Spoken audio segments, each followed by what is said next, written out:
Have you ever been told not to do something just because it might bring bad luck? Well, growing up in China, I heard things like that all the time. Hi everyone, I'm Kiki, and today I'm going to share Chinese superstitions I heard over and over again growing up in China. What I find really interesting is this. Even though most people don't fully believe in superstitions anymore, these ideas are still everywhere. People joke about them, mention them in everyday conversations, and sometimes even follow them just in case. And honestly, that just in case part says a lot about human nature. Before we get into today's superstition, I want to mention two quick things. First, everything in this video is based on my own experience growing up in China. China is huge and very diverse. So different regions, generations, and families can have very different beliefs and traditions.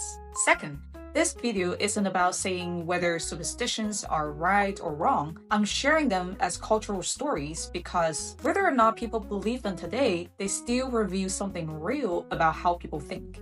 To me, superstitions are less about magic and more about emotion, like the fear, hope, uncertainty, and the desire to feel a little more in control of life. So with that in mind, let's get into today's superstition. Let's start with the big one, the number 4. Growing up in China, I constantly heard people talk about how unlucky or bad this number was.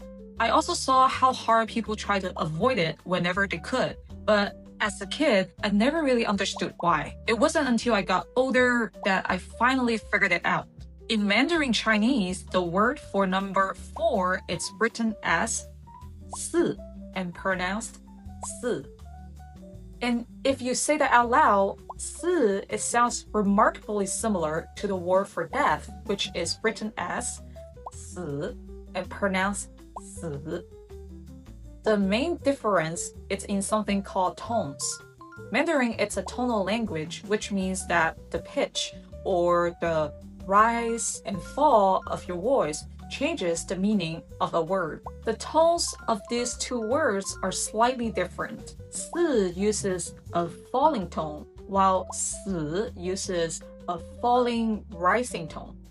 But in casual speech, and especially in some regional Chinese dialects like Cantonese, say, the similarity is close enough to make people deeply uncomfortable. Because of this sound similarity, many people in China consider number 4 extremely unlucky. I've also personally seen how this belief affects everyday life in really practical ways. For example, to begin with, many residential and commercial buildings simply skip floor numbers containing 4, like 4, 14, 24, 34, and so on. Another example is that real estate prices for apartments on the 4th floor can sometimes be lower because fewer people want to live there. On top of that, phone numbers without the number 4 are often more expensive because they are considered luckier. Similarly, license plates that don't contain the number 4 are generally more desirable and can cost more. Finally, in some cases, hospitals may avoid using the number 4 for ward or room numbers.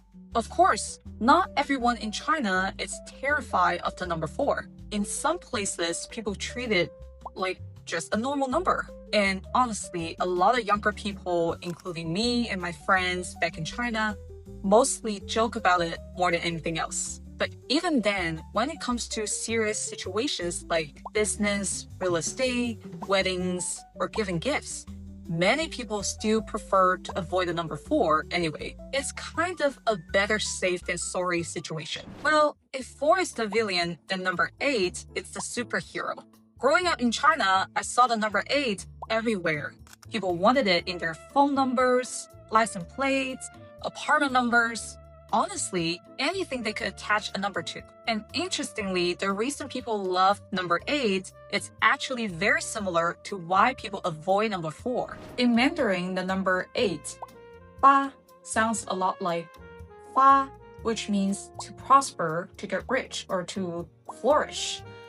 And in Cantonese, a major regional Chinese dialect, the connection is even stronger. The number 8 is pronounced 八, while the word 发 is pronounced 发, which also means to prosper or to get rich.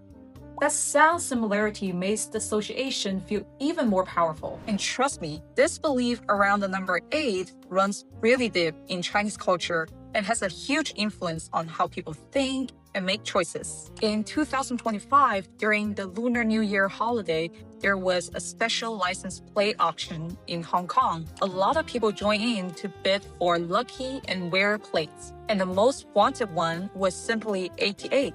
Because of the cultural meaning behind the number 8, the competition got intense very quickly. The bidding started at 2.82 million Hong Kong dollars and escalated fast. Within just a few minutes, it had already passed 10 million Hong Kong dollars. About 10 minutes later, the winning bid landed at 11.4 million Hong Kong dollars, which is around 1.46 million US dollars. Another example is a really special phone number that ends in 58. It was sold at an online auction in Beijing for 2.25 million yuan. That's about 330,000 US dollars. The number had actually been seized by a court from someone involved in a legal case. During the auction, things got pretty intense. Hundreds of people and companies were competing for it, and over 5,000 bids were placed in just 2 days. Experts say that phone numbers with repeated lucky digits like this are extremely rare, and that's exactly why people are willing to pay so much for them. Many believe these numbers can bring luck, success, and even financial prosperity.